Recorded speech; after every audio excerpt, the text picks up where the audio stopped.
Ga wasu fina-finan Indiya na Hausa na musamman daga kamfanin Sultan, Kwakwkwafi sai kuma ba mutunci, sannan da akwai Kakkaifa, Ayya Sultan, Arba, fina-finai na musamman sai kuma Fansa, Mutuwar Azaba. Kada dai in cika ku da surutu, ina ma abota kallon fina-finan Indiya na Hausa kuma ba kwa samun su akan YouTube ko kuma Bidimed, to nesa ta zo kusa. Ga sauƙaƙƙiyar hanya ta samun fina-finan Indian Hausa ko waɗanne kala, da waɗanda suka fita yanzu da waɗanda suka fita a baya ba ku same su ba, kai har na da can ma yanzu haka za ka same su a cikin group ɗin nan namu na BIP da nake muku bayanin su a koda yaushe.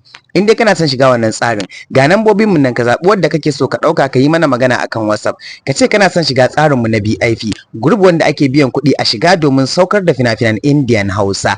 Ba kyauta ake shiga wannan tsarin ba, ana biyan kuɗi ne. So yan kuɗi ne kalilan, ba kuɗi masu yawa ba. Idan ka ɗauki namban ka yi magana akan WhatsApp, za a tura maka yadda tsarika suke, ka biya kuɗin ka sannan ka bada namban ka a sanka maka a cikin wannan group ɗin. Sannan a duk inda kake, a duk ƙasar da kake, karka damu, za a karɓi kuɗin ka kuma za a sa namban ka a cikin wannan group. Muddin ka biya kuɗin ka shiga tsarin mu, to duk wasu fina-finai da kake nema kake son su, to a cikin wannan group za ka dinga samun su.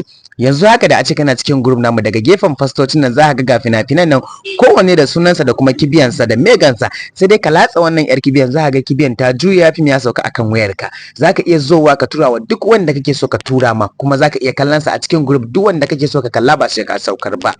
Don haka ina yan downloading, ina masu kallon ɗaya wannan damar ta ce. A maimakon ka zo kan YouTube ko Bidimed kana faman sati na Indian Hausa, ba ka samu, sai dai kai ta ganin tallace-tallacen da baka ganewa ma'anansu.